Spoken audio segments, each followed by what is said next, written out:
الصين.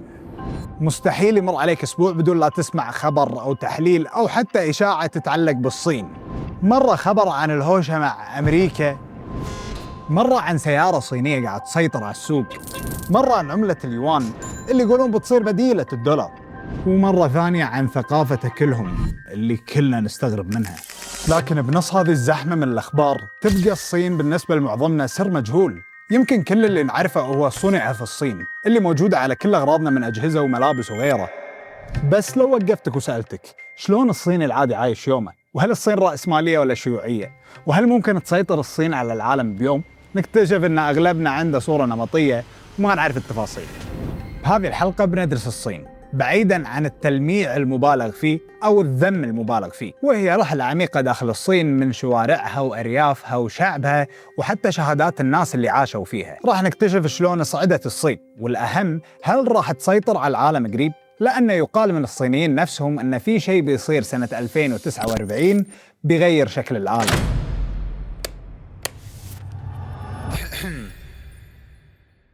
الصين مو مجرد دولة، فهي حضارة بدأت قبل أكثر من 5000 سنة، حكموها أباطرة ودشوا غزوات ولهم اختراعات وتاريخ طويل جدا. تخيل أن أول إمبراطور للصين كان تشين شي هوانغ، وهو اللي اخترع فكرة الصين الموحدة، لأن قبل تشين الصين ما كانت دولة واحدة، كانت عبارة عن 7 ممالك تتقاتل، كل مملكة تحاول توسع أراضيها وتقوي نفوذها. هالكلام كله كان قبل 475 قبل الميلاد، فجاء تشين ومسح فيهم الأرض، فرض لغة موحدة، نظام كتابة موحد، عملة واحدة وقوانين مركزية. وتشين هذا هو صاحب فكرة سور الصين العظيم. ما مداه يبنيه كله لأن بناء استمر أكثر من 2000 سنة، لكن هو أول من جمع الجنود والمساجين والفلاحين بالإجبار عشان يبنون بدايته، وكان طاغية واضطهد المثقفين وحرق الكتب بس عشان ما يجي أحد أذكى منه وياخذ منه الحكم. كان مهووس بشيئين، الأول السلطة، الثانية فكرة الخلود وإنه يعيش للأبد، لدرجة إنه دز بعثات عشان يدورون له دواء الخلود، والمفارقة إنه مات بسبب حبوب الزئبق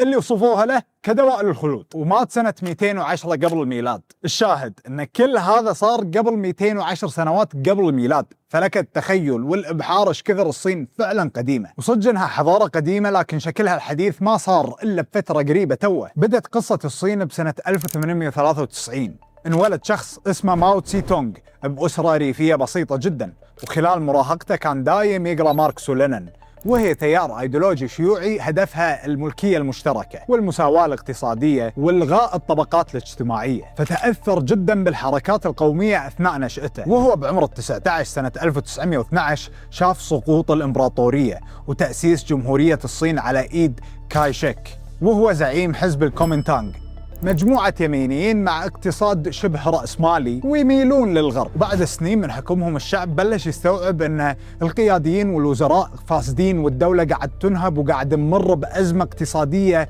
سيئة. التضخم المالي كان مرعب لدرجة أن الشعب بلش يكرههم، ما قدروا لا يحلون مشاكل ولا يوزعون أراضي بعدالة، باختصار جابوا العيد بالصين. فلما صار عمر ماو 28 سنة بسنة 1921 تأسس الحزب الشيوعي الصيني، وأول من انضم للحزب كان ماو تسي تونغ، بل كان تقريبا من المؤسسين. وبعدها ب6 سنين سنة 1927 بدأت الحرب الأهلية بين الحزب الشيوعي اللي ماو منهم وحزب الكومينتانغ اللي رئيس الصين زعيمهم، واستمرت هالحرب 10 سنين إلى سنة 1937 اليابان غزت الصين واحتلتها. ومن اللي نجم بهذه الفترة؟ الحزب الشيوعي اللي قاوموا اليابان بذكاء وكسبوا تعاطف الشعب الصيني بشكل واسع. وبعد هزيمة اليابان سنة 1945 تفجرت الحرب الأهلية من جديد بين الشيوعيين والكومينتانغ، وب1 أكتوبر سنة 1949 أعلن ماو تسي تونغ من ميدان بكين تحول جمهورية الصين إلى جمهورية الصين الشعبية. وهني تغيرت الصين بشكل كلي، وبقيادة ماو تسي تونغ لما وصل للحكم وأعلن تأسيس الدولة الجديدة، دولة هدفها المساواة ومنهجها الشيوعية. وغالبا الحين انت قاعد بينك وبين نفسك تسأل وتتفكر ايش صار على كايشيك رئيس الصين القديم زعيم حزب الكومينتانغ. كايشيك انحاش لجزيرة تايوان مع قواته وجماعته، وأسس جمهورية الصين اللي لا زالت لليوم دولة مستقلة عن جمهورية الصين الشعبية. الصينيين يعتبرون ماو تسي تونغ رجل غير تاريخ الصين للأبد، وعادي حيل تدش أي بيت بالصين تلقى صورة معلقة بكل مكان أو حتى بالشارع. قبل وصوله كانت الصين مجتمع زراعي فقير، بس بعد وصوله هو اللي حول الصين إلى قوة صناعية ضخمة جدا. بس هل معنى هذا الكلام أنه كان الرجل المثالي اللي الكل كان مستانس بعهده؟ لا، لأن كان في ناس قاعدة تعاني من القمع والمجاعة. ماو توفى سنة 1976، وأغلب الناس كانت تشوفه قائد عظيم جدا وتحترمه لأقصى حد لأنه هو السبب بتحول الصين ونهضتها، لكن بنفس الوقت تسبب بأسوأ مجاعة بتاريخهم، وقراراته كانت قاسية جدا على الشعب. بس ليه اليوم في نقاش بالصين، هل ماو قائد النهضة ولا طاغية تسبب بالكوارث؟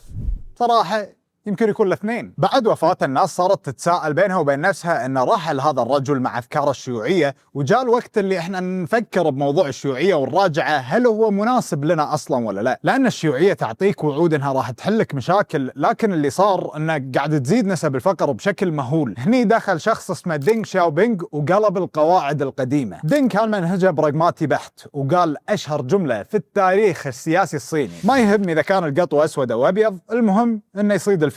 يعني باختصار قصده مو مهم شيوعية ولا رأسمالية، المهم النتيجة. فهو يشوف ان التمسك بفكرة الشيوعية بروحه ما يودينا مكان، وبالرغم من انه ظل شيوعي الا انه بلش يفتح الباب تدريجيا للاستثمار الخاص، وخفف سيطرة الدولة على كل شيء. فصارت الصين مكان حق اغرب تجربة اقتصادية بالقرن العشرين، وهي ان فيها دولة يحكمها حزب واحد، اقتصاد فيه شركات خاصة، وبنفس الوقت كل شيء تحت عين الدولة. والكل قام يقول ان النموذج الصيني اللي حاول يجمع بين الرأسمالية والشيوعية فريد من نوعه جدا. بس عاد هل هالتغيير منه فايدة؟ المجتمع الصيني تغير بشكل كبير، ملايين من الناس انتقلوا من طبقة الفقر الى الطبقة المتوسطة، القرى الصغيرة تحولت لمدن عملاقة، اجيال كاملة عاشت نقلات حضارية خلال 30 سنة بس بسرعة ما صارت بأي مكان ثاني. لكن ظلت الدولة محافظة على هويتها، لا ليبرالية مطلقة ولا شيوعية حقيقية، نموذج صيني خاص. هذا من ناحية نظام اقتصادي. بس إذا بنفهم النظام الإداري، فعشان نفهم الصين اليوم لازم نفهم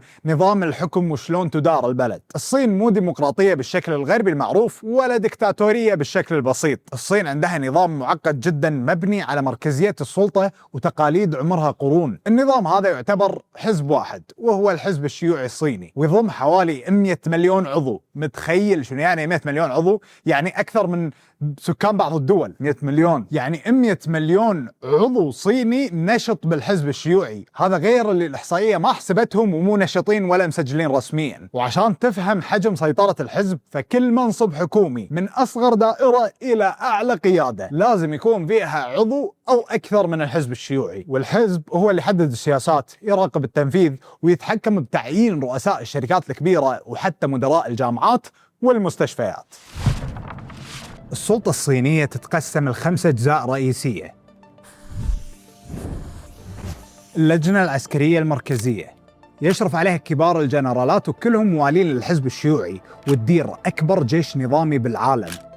مجلس الشعب الصيني، هذا المجلس تطلع منه قوانين الدولة وتشريعاتها، ويعين ببعض مناصب الدولة، وعنده صلاحية إنه يعدل الدستور. مجلس الدولة وهو الحكومة التنفيذية، ويديرها رئيس الوزراء وفيها 35 شخص. اللجنة الدائمة للمكتب السياسي، وتقدر تعتبرهم قادة القادة، فيها مجموعة قليلة من كبار الشخصيات السياسية بالصين، ويحددون القرارات الكبرى، وعادة عددهم ما بين 5 و9، وكل واحد فيهم مسؤول عن ملف معين، واحد عن الاقتصاد، واحد عن الأمن الداخلي، وانت رايح. رئيس الدولة شي جين بينغ، اللي صار أقوى رئيس للصين من أيام ماو تسي تونغ، وحط حق نفسه فترة حكم مفتوحة ولقبه قائد الشعب. لكن هل هذا معناه أن الشعب الصيني ما له رأي سياسي ومغيب عن السياسة كلياً؟ لا، في حياة سياسية، يعني في انتخابات محلية لبعض المجالس، وفي قنوات لصعود الشباب من أسر عادية للمناصب، لكن تظل الخطوط الحمراء واضحة: لا تنتقد الحزب علنا، ولا تتحدى سياساته، ولا تحمل اللي يجيك. الصين شنها تقول للمواطن: احنا المشاريع الضخمة قاعد ننفذها بسرعة، والقرارات قاعد ناخذها بدون نقاشات برلمانية طويلة، والدولة قادرة على حشد كل الطاقات بالأزمات. وهذا جزء من سر نجاح الصين الحديثة، فلا تعورون راسنا بالاعتراضات وتفلسفون واحنا مضبطينكم. في شخص بريطاني اسمه ستيوارت ويغن فقرر يعيش بالصين. هذا الشخص وثق رحلته لعاصمة الصين بكين اللي عاش فيها 13 سنة، ولما خلصت تجربته نشر كل شيء صار له، وهذا النشر خلى البريطانيين يهاجمونه بشكل كبير. يقول باختصار ان الصين مو نفس اللي ببالكم، وانها بلد حضارية تماما. فمثلا لما راح مدينة تشنشن تكلم عن تطور البنية التحتية، فيقول ان المترو بالصين يحسسك انك عايش بفيلم، سرعة، نظافة، امكانيات، ونظام وتطور تكنولوجي. ويقول ان الحياة بشكل عام فيها امان كبير، ومواطنينها متعاونين وكريمين. كلامه عادي وطبيعي جدا، شو اللي يخلي البريطانيين يزعلون؟ لأنه قارن هذه المميزات مع الوضع العام ببريطانيا. فيقول ان المترو عندنا مو نظيف وغير آمن، مع ان الضرائب ببريطانيا اعلى من الضرائب بالصين، والمفروض هذه الضرائب تروح لتحسين الخدمات العامة. الصين قارة كاملة فيها 1,400,000,000 بني آدم، والصين فقط تشكل 17% من البشر اللي على الأرض. بس عشان نفهم الحياة فيها من داخل، خلينا نقرب الصورة أكثر وناخذ حياة شاب أو شابة عايش هناك، وتحديداً خلينا ناخذ أحد عايش بالمدن الحيوية اللي فيها شركات وشغل وفرص وظيفية حلوة. الصينيين يشتغلون بجدية تخرع لدرجة أنك تحسهم روبوتات يا رجل. تخيل أن القاعدة المعروفة هناك للعمل عامة هي 996، بمعنى أنك تشتغل من الساعة 9 الصبح إلى 9 بالليل 6 أيام بالأسبوع. شو رايك تروح تشتغل بالصين؟ وهذا النظام يتمارس بشكل عام بالصين، وخصوصا من الشركات الكبيرة نفس هواوي أو علي بابا وغيرهم. عاد بالمقابل في غفوة بنص الدوام مدتها ساعة ونص، بعدها يقوم الموظف يكمل شغل عادي. هذه حلوة. مشان نشتغل بالصين؟ أغلب الوظائف المناسبة تكون بالمدن. الوظائف هناك تكون فرص وظيفية حلوة، وبنفس الوقت راتبها معقول، والحياة بالمدن دايم تكون مزدحمة جدا وفيها أكشن، عكس القرى اللي يكون فيها هدوء كبير. وهذا الحال بأغلب الدول يعني، بس لما تنتقل للمدينة وتتوظف هناك لازم تفهم الثقافة الصينية عشان ما تجيب العيد أخوي، فاهم؟ يعني أعطيك مثال بسيط. بالصين إذا دق عليك مديرك الساعة 12 بالليل ما تقول والله أنا خارج وقت العمل ما راح أرد، مو بكيفك. حسب كلام سيمون فرانك، وهو كاتب مستقر وعايش بالصين، يقول أن التواصل مع الموظفين لازم يكون 24 ساعة طول ايام الاسبوع، وساعات العمل طويله بالرغم ان في ساعه ونص اللي ذكرناها اللي هي تقدر تروح تنام فيها، لكن ساعات العمل عامه طويله جدا. وهذا كلامنا اذا تبي تتوظف هناك، بس اذا تبي تفتح مشروع واستثمار خاص احسن واحسن، لان البيروقراطيه اللي موجوده باغلب دول العالم انك توقع على 7000 معامله عشان تمشي امورك، هذه مو موجوده بالصين. بس شنو؟ لا تكبر شركتك حيل، لان يعني في واحد سواها وتحسف، وهو جاك ما، مؤسس علي بابا، واللي صار نجم اقتصادي حاله حال أي نجم اقتصادي. أقصد إيلون ماسك أو جيف بيزوس مثلا أو حامد الويباري، ولكن تدريجيا اختفى إعلاميا وبلش يترك الأضواء، وأغلب الناس تظن أنه بسبب الضغوطات اللي عليه. والموضوع مو من ناحية شغل، حتى من ناحية التعليم. فالتعليم بالصين يبدأ بعمر مبكر جدا وهو 3 سنوات. المدارس تعتمد على الحفظ والانضباط، والامتحان مع القبول الجامعة معروف انه اصعب امتحان اكاديمي ممكن تاخذه بحياتك، وهو جاوكاو. الصين شديدة جدا بالتعليم، ونتيجة هذا ان عندها موظفين ملتزمين ومنضبطين بشكل مخيف. ومو بس كذي، الصينيين بطبعهم مو فردانيين، وان كانوا يحبون العزلة. ورغم الانفتاح الكبير الا ان الجانب الاسري بحياة الصيني مقدسة جدا، ولذلك صعب جدا انك تلقى دار مسنين بالصين رغم عددهم المهول. بس لان الاقتصاد قاعد يكبر والابناء قاعد يهاجرون عشان يشتغلون، فالجانب الاسري شويه ضعف بالصين. وحتى عدد المواليد يعتبر منخفض جدا بالنسبه لدول ثانيه، وعشان كذي الحكومه مو شديده حيل نفس قبل بموضوع انجاب طفل واحد بس. يعني كلنا سمعنا عن القرار اللي بالصين انه ما يصير تنجب اكثر من طفل واحد. هالقرار طلع سنه 1980، والسبب زياده التعداد السكاني بشكل مخيف. فطلع القرار واي شخص ينجب أكثر من طفل واحد يدفع غرامات كبيرة. ولكن الأرقام تقول أن عدد المواليد نزل بشكل ملحوظ جدا، فب 2015 خلوهم طفلين، تقدر تجيب طفلين، وب 2023 خلوها 3 أطفال. ولما نتكلم عن الصين من الداخل لازم نذكر جزء غريب جدا، وهو الإعلام. فيسبوك، تويتر، واتساب، يوتيوب، كلهم ممنوعين بالصين. الحكومة الصينية تحب انها تكون المايسترو اللي تحكم بالمشهد الاعلامي بالصين كلها. اي احد يحاول انه يفكر برا الصندوق او انه يضر صورة الدولة غالبا انه ما يطلع للناس. لكن الصينيين مو قاعدين بعزلة تامة نفس ما الاغلب يتوقع. عندهم عالم كامل متكامل من التطبيقات والمنصات الخاصة فيهم. يعني مثلا وانت قاعد تفرفر بتيك توك وتضحك على مقاطع عربية، عندهم هناك دوين، النسخة الصينية من التيك توك، بمحتوى محتوى صيني بحت، في تحديات، دروس، ترفيه وحتى خطابات سياسية، وكل هذا مراقبة بشكل ذكي جدا. وفي ويبو اللي هو تويتر الصيني، الناس هناك يكتبون عن كل شيء وأي شيء، رياضة، سياسة، حتى أخبار النجوم، وإذا يعني كتبت شيء والحكومة ما عجبها هي تمسح حسابك كامل. وعندهم تطبيق محادثات نفس ويتشات، وهذا مو تطبيق محادثات عادي، وهو حياة رقمية كاملة، تدفع فيه فواتيرك،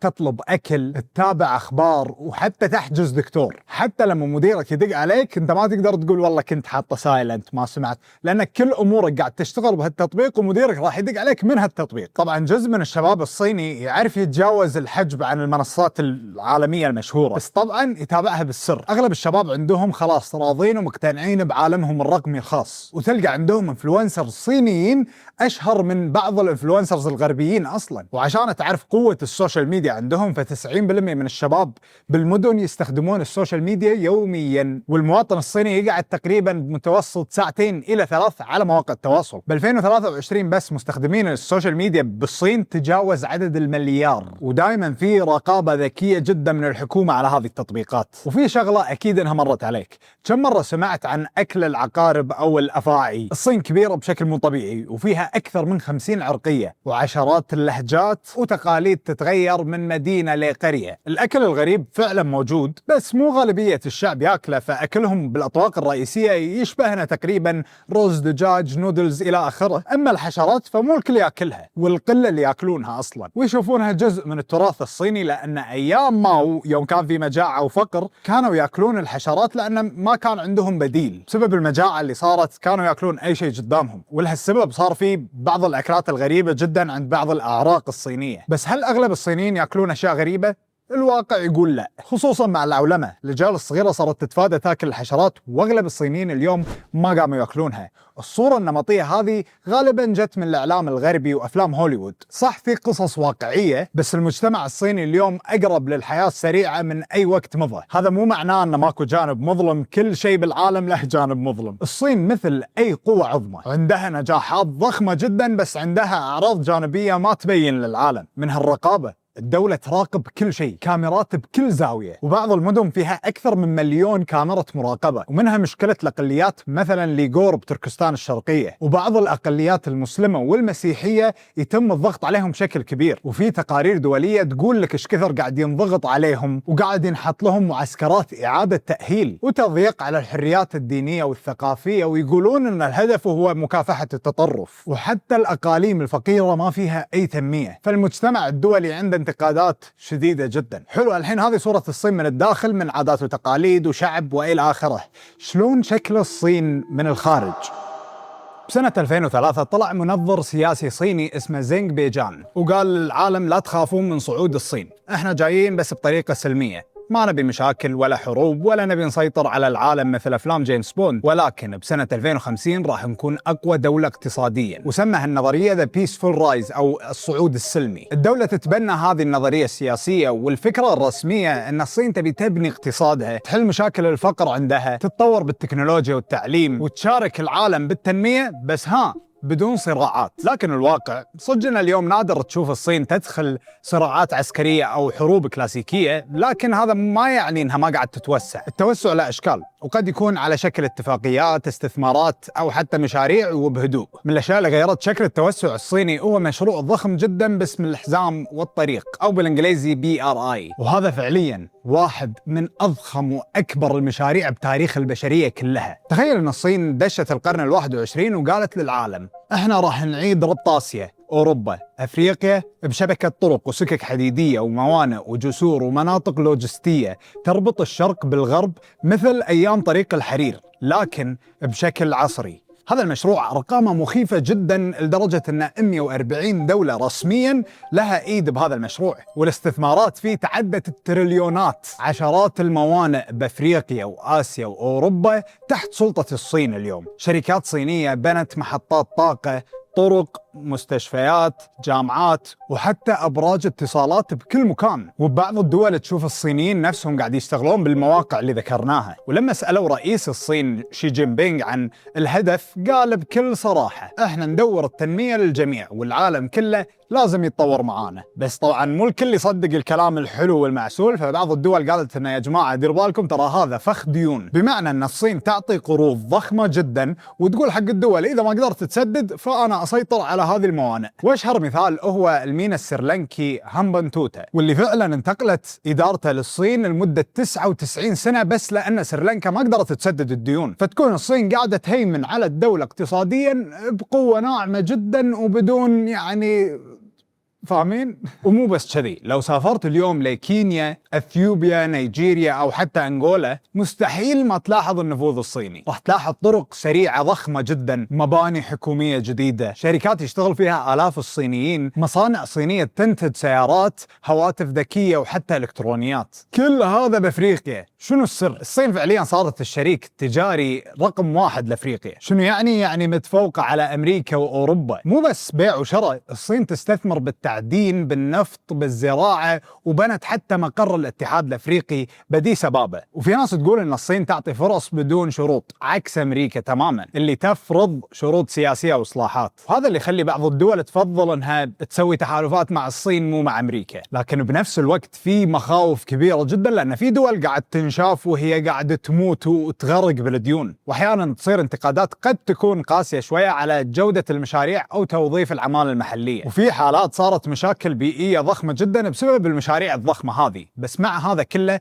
في دول افريقيه تشوف ان الصين هي الشريك بالتنميه بدال الغرب اللي دايم يعد ولا يفي بالوعد. طبعا هذا النفوذ الصيني اكيد يلفت النظر، يعني امريكا ما قاعده تشوف وتقول الله والله برافو يا صينيين، لا هي تبي تسوي شيء. فهي الحين قاعده تحاول تنافس بمشاريع الطاقه والتكنولوجيا وتحذر من شبكات الاتصالات الصينيه وتقول وتتهمهم يعني انهم قاعد يتجسسون. وحتى هواوي تم مهاجمتها دايم بالاعلام الامريكي. الصراع هذا اللي دايم تشوفه بين الصين وامريكا ترى ما جاء عبث. من ناحيه الاقتصاد فالصين اليوم تعتبر المحرك الرئيسي لنمو العالم، وحتى لو احنا مو بالصين قاعد نحس بتاثيرها اليومي على كل الجوانب بالحياه. انت شخصيا اغلب منتجاتك مكتوب عليها صنع في الصين او ميد ان تشاينا، لان 30% من الانتاج الصناعي العالمي قاعد يتصنع بالصين، وكل شيء تشتريه تقريبا اللابتوب، اثاث، العاب، كل شيء تلقى عليه علامه صنع في الصين. وبسنه 2010 الصين صارت رسميا ثاني اكبر اقتصاد بالعالم من بعد امريكا. وحتى بقطاع السيارات الكهربائيه السيارات الصينيه بلشت تنافس تسلا وبقوه بعد، لان حتى ايلون ماسك الشركات اللي كان يستهزئ فيها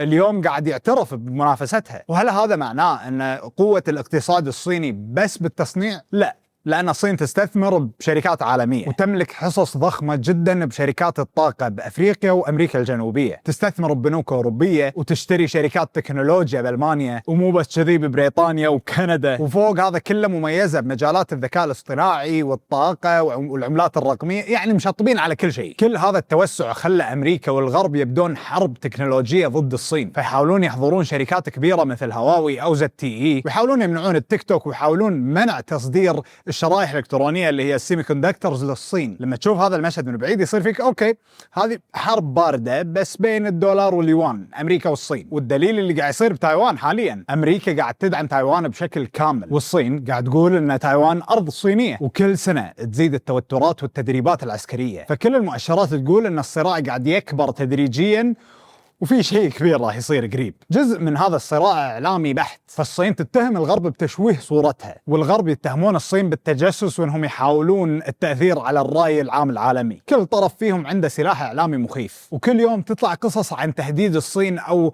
النموذج الصيني الناجح. وعشان كذي بذلنا مجهود كبير ببحث الحلقة، لأن كل طرف قاعد يحاول تشويه صورة الثاني، فالمصادر ملعوب فيها، فتعبنا حيل. فاشترك لو سمحت، يعني اذا ما عليك امر في زر احمر. ايش رايك بس سموث؟ في ناس تقول لو الصين استمرت بهذه السرعه راح تطوف امريكا اقتصاديا خلال ال20 سنه الجايه، وفي ناس تقول في تحديات داخليه ضخمه ونظامها ممكن ينهار بسبب الشيخوخه. تخيل ان الهند طافت الصين بالتعداد السكاني بسنه 2023 بسبب ان الصين قاعد يقل الانجاب فيها 5% سنويا، وحتى من ناحيه بطاله ف17% من الشعب الصيني عاطل باطل على حسب احصائيه صارت ب 2024. بس الواقع اليوم الصين قوة خارقة ما حد يقدر يتجاهلها، وكل يوم تمد نفوذها خطوة زيادة، وشنو؟ بهدوء بدون ضجة. فنرجع لنفس سؤال الحلقة، هل الصين راح تسيطر على العالم قريب؟ الأرقام ما تكذب، الصين اليوم ثاني أكبر اقتصاد بالعالم من بعد أمريكا، وقريبة جدا من أنها تسبق أمريكا أصلا. فهي تملك أكبر احتياطي نقدي، أكبر شبكة تصدير، وأكبر جيش عددي. أما من ناحية طريقة التفكير فالصين عندها نفس طويل جدا، فأغلب مشاريعهم تأتي ثمارها بسنة 2049 بعد مرور 100 عام من تأسيس الدولة الحديثة. يعني تخيل على كل اللي شفناه للحين ما شفنا شيء. الخطة هو أن الصين لذاك الوقت تكون مستثمرة بأغلب الدول ونشوفها بكل المجالات. فهي اليوم مشغولة بعشرات المشاريع بكل القارات، ومو بس كذي، حتى بالقطب الشمالي عندها بوتنشل هناك. ومن ناحية قوة ناعمة فالصين عندها طرق غير تقليدية بتاتا، فهي تستثمر بالسينما، المسلسلات، الرياضة، وحتى تدعم برامج ومعاهد تدرس اللغة الصينية حول العالم، وتدز أطباء ومهندسين لدول الفقيرة جدا، وتدعم دول باللقاحات والمساعدات، وتحاول انها تعطي صورة البلد الذي يدعم السلام والتنمية. يعني قوة ناعمة، بس شنو؟ بتأثير حقيقي فعلا، لدرجة ان في جامعات بافريقيا تدرس لغة الصين وثقافتهم، لان الصين تشوف ان عهد التمدد العسكري انتهى خلاص. ما يبون سيطرة عسكرية ولا يبون توسع بالحدود، هم يبون قوة اقتصادية مؤثرة بس. زين، هل الطريق مفروش للصين بالورود؟ أكيد لا. فهي عندها مشاكل داخلية ضخمة جدا، مثل الشيخوخة اللي قلناها قبل شوي، وفيها ساعات عمل تخلي الشباب يطفشون وما يبغون يشتغلون، وفي البعض يقول أن النظام هذا غير مستدام أصلا. وفوق هذا في تحديات مع الأقليات مثل الإيغور وغيرهم. أمريكا لما شافت هذا الوضع قررت أنها تعزز تحالفاتها العسكرية بآسيا عامة، ومنعت التكنولوجيا المتطورة عن الصين، واشتغلت على الصين إعلاميا، واستقعدوا لهم لدرجة أن الرئيس ترامب أكثر شيء مشهور عنه وهو كلامه عن الصين. اللي نقدر نقوله اليوم أن الصين غيرت شكل المنافسة بالعالم. مو شرط انها تسيطر بقوة السلاح ولا تخضع العالم بالاحتلال، بس ممكن تسيطر بالارقام، بالاستثمارات، بالتقنية، بالاعلام، وحتى بالثقافة. المؤشرات كلها قاعد تقول ان الصين راح تصير اقوى دولة بالعالم قريب جدا، لكن اكيد في سيناريوهات صعب جدا نتوقعها، فيعني ما تدري ايش يصير باكر. ممكن مثلا يصير التوازن موجود بين الصين والغرب، او تبرز قوة جديدة، او تزيد المشاكل الداخلية بالصين. بس الاكيد ان العالم الحين قاعد يعيش لحظة تاريخية، وكل شيء قاعد يتغير بسرعة. واذا كنت بتفهم المستقبل فلازم انك تراقب الصين عدل وتفهمها، لان يمكن الثقافة الصينية تصير مشهورة ومهيمنة اكثر من الثقافة الغربية اليوم. هل احنا مستعدين ان نعيش بعالم الصين هي اللي قاعد تصنع قواعد اللعبة فيه؟ وشنو رايكم بصعود الصين تدريجيا؟ موضوع الصين جدا كبير، وهذه الحلقة مجرد البداية لموضوع الصين، لان فيها ميثولوجيا وافكار وتجارب وقصص للحين ما قدرنا نقولها. عرفنا اليوم الصيني نفسه شلون يعيش حياته اليومية، وشلون الصين قاعدة توسع نفوذها بهدوء، وشلون الغرب وامريكا بشكل خاص قاعدين يتعاملون مع التنين الجديد. واخيرا جاوبنا على سؤال الحلقة: هل بتسيطر الصين على العالم قريب؟ اذا عندك قصة او رأي او توقع ودك تشاركنا فيه، اكتبه بالتعليقات. دمتم سالمين.